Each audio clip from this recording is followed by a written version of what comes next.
Today we're going to take a quick look into disaccharides, the beginning of the disaccharides unit, which I'm going to make some videos on. And we're going to actually look at non-reducing and reducing sugars today. This is going to be a very, very simple, just sort of touching the surface video as like an introduction to the non-reducing and reducing sugars.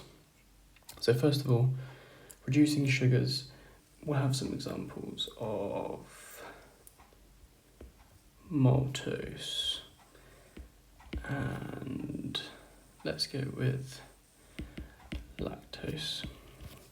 And non-reducing, we have sucrose. Now, the reasons why they're reducing and non-reducing I'm going to explain now in the next slide.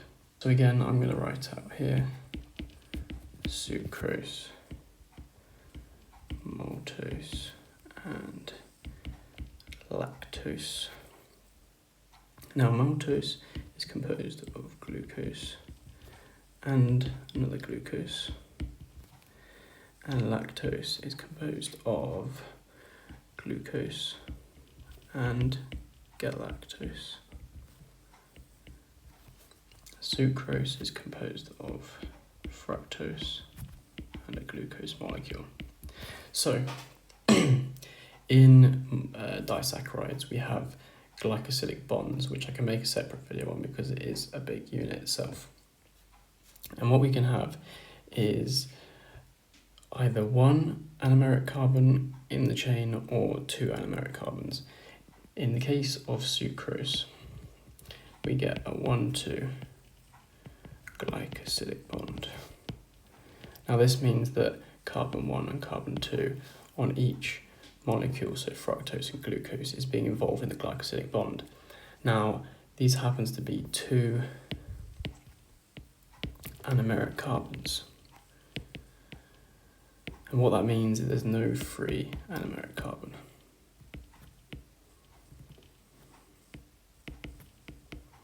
And what that means is that without a free anomeric carbon, we are unable to have reducing power in that molecule, because you need that anomeric carbon with the correct groups on it to be able to reduce another molecule.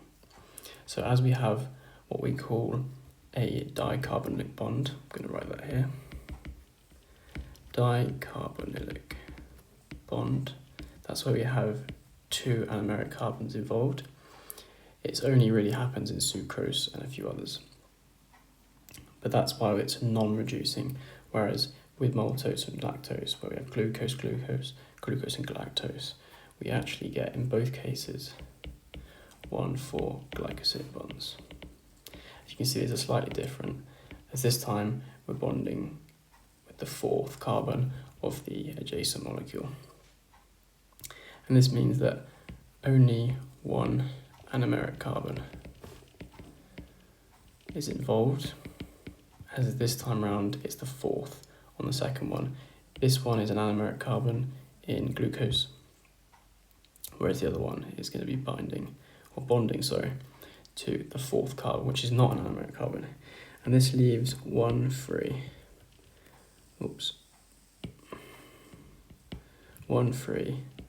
anomeric carbon, and therefore it has reducing power.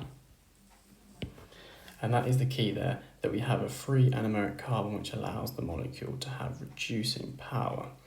That, if we can remember that, that's all we need to know. So again, just remember sucrose. These are the key points. Sucrose is our non-reducing sugar.